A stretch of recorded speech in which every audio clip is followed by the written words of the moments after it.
Hello, I'm Rob Walters, and welcome to another edition of Word on the Street.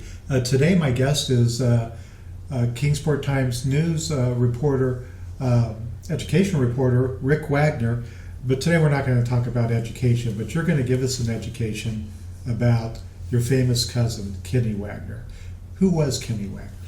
He was a native of Scott County, born in the Spears Ferry community in 1903. In his lifetime, he is confirmed to have killed 5 people, all of whom he said were not murdered but were killed in self-defense. He was charged and convicted in 3 of those killings, and he spent a lot of time on the run, either breaking out of jail, getting sent back, or voluntarily going back, and then breaking out again. I think in his last 32 years, he spent about 16 years in jail or prison and 16 years out. He ended up in Parchman Prison in Sunflower County, Mississippi, and after escaping there twice, he eventually died there, but he was brought back to Scott County, and that's in a nutshell. Okay. So, how are you related to him? My great-grandfather, who was from Hawkins County, lived there, was his grandfather, I believe. It gets confusing. I'm a double cousin somehow, but a genealogist told me that, and I don't really understand that. But my great-grandfather actually used to sort of see him when he was on the run or released on furlough, and my grandfather and my dad both knew him. In fact, they went to his funeral, and there's still people in Scott County who, with the last name of Wagner, and in this region, who are related to him, and I'm one of them. Okay. He was a little bit of a folk hero? Yes, there was an entire doctoral thesis written by a gentleman who has since retired to North Carolina. He's in his 80s now, and it was basically the self-image of a folk hero. He was more like Butch Cassidy and the Sundance Kid, along that thing. He also was a little bit like Bonnie and Clyde, except he wasn't stealing from the rich. He was just killing to get away, or thought he was being ambushed. He was apparently he's almost like from the 1800s, really, from the Old West, but he was born into the 1900s in 1903, so he's 55 when he died, by the way. Had a heart attack. Mm-hmm. There are songs about him. There are songs. There's 2 songs, 3 different performances. They are relatively accurate. They don't exactly go sequentially, or don't have everything quite right, but they get the gist of it correct. And they were 78s, and they were written and published just right during his infamy in the 20s, in his the first times that he was sort of becoming he wasn't nationally known like Bonnie and Clyde or John Dillinger, but he was regionally known, and he was everybody who knew him said he was very likable, other than the killing part. Okay. Yeah. He was a bit of a ladies' man.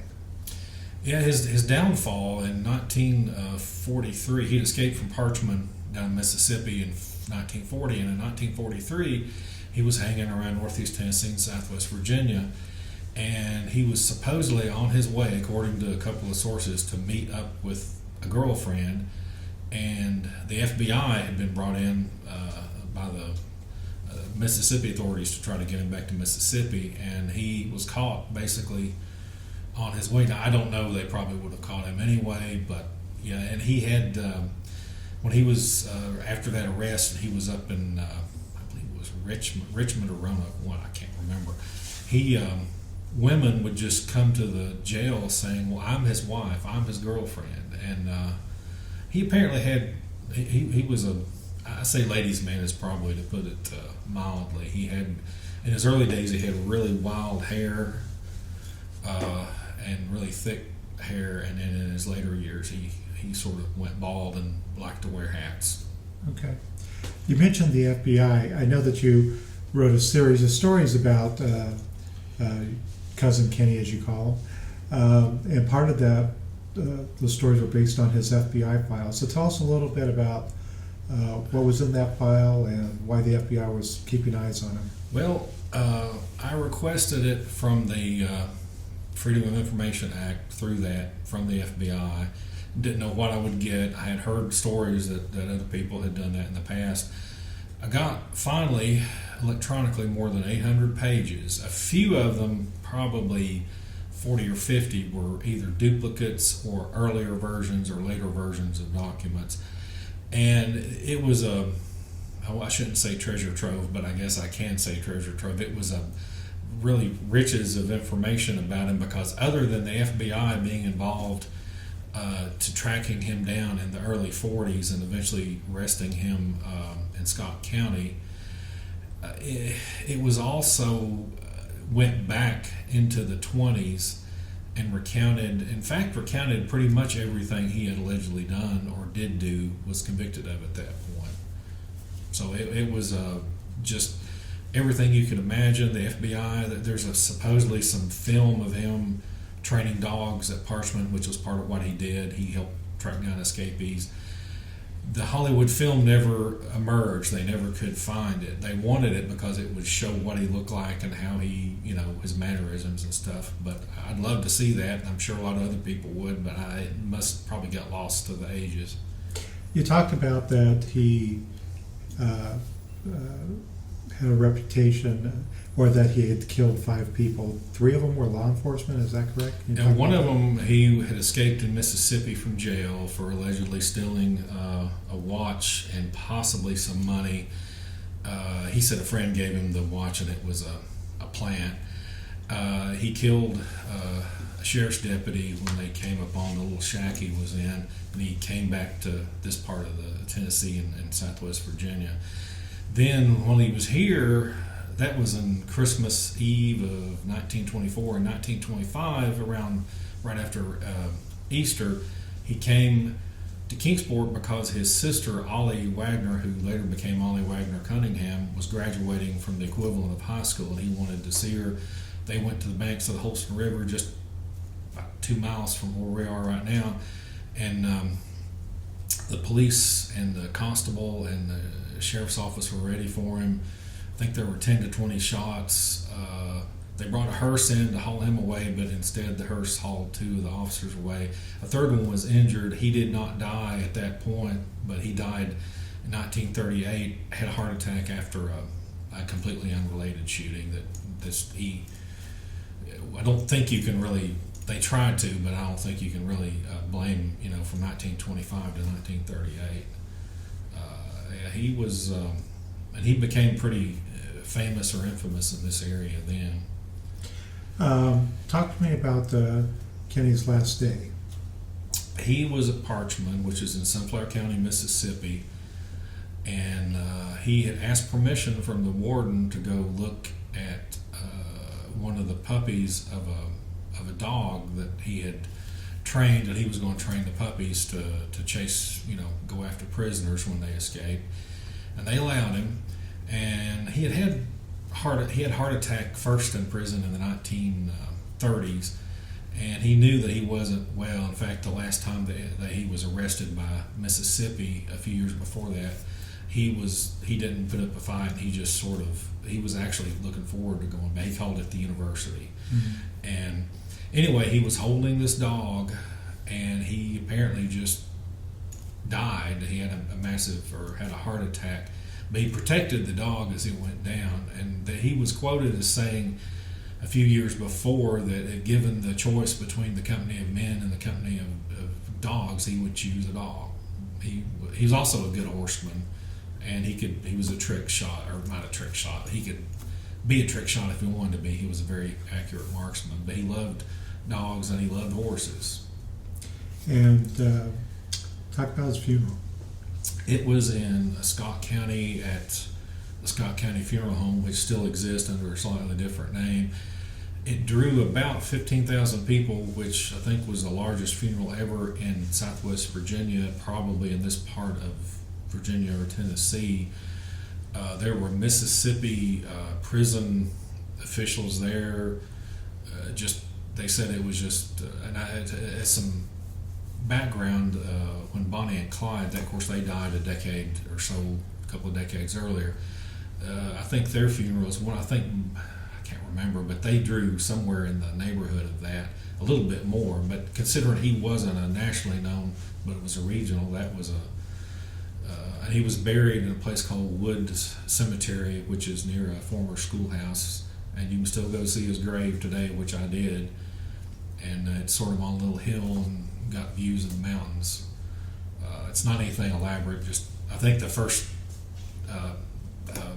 marker was damaged by people seeking, mementos or something from it. So the one that's there now is more of a flat one. After your series of stories published, you heard from people who had met him or knew of him? I tried to reach out to what I knew, but obviously, other than my immediate family, most of whom, unfortunately, they had direct knowledge of him were deceased, but a few who weren't, and some other people. But yeah, people started reaching out to me after the series ran and saying, well, I was here, or I saw that, or I knew this. And I've tried to keep up with those as best I can. It was, for a while there, it was a full-time job just keeping up with those. Yeah. And I'll probably get some from this, to be quite honest. Yeah. People are very interested. I mean, we just hit the tip of the iceberg, so to speak. I mean, he was a moonshiner. Of course, the many escapes. Yeah, he alleges at one point he alleged that the reason they were after him in Mississippi was because he was running moonshine for a sheriff's deputy or a sheriff. I don't know that that was true or not, but that was his story later in life. And a teacher I used to know, or a former teacher, retired. After the series ran, she told me that her father and uncle were out hunting up in Southwest Virginia one day, ran across a guy, and the father's like, well, who is that? And the uncle's like, come on, let's go. And after they got out of there, he said, that was Kinnie. And they were at a moonshine still, and I don't think he was known for making it that much, but I think he was more known for he occasionally partook of it.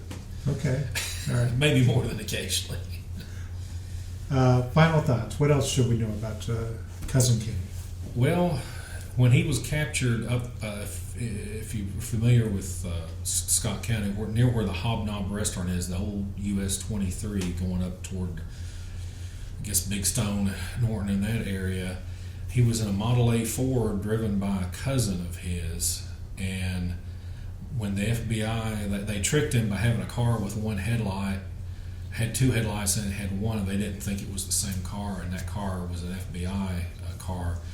And when they got him, he tried to run a little bit, but they had tracer bullets, sort of like in the military, and he saw he was done for. And that car was sort of like the Bonnie and Clyde car. It had holes. There's a picture that we got out of the FBI files that shows the holes, and they got him like at 2 o'clock in the morning, and they put out a release. And there was like 3 different versions of that release that went out that were in the file, and I think the final one is, they were all pretty much the same, but it was interesting to see the FBI process of how we're going to put this out and what are we going to say. Right, yeah.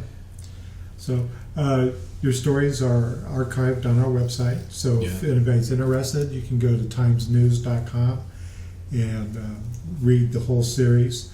And so, Rick, thank you very much for sharing a little bit about your, as you call him, Cousin Kinnie. So, thank you again for joining us for this episode of Word on the Street.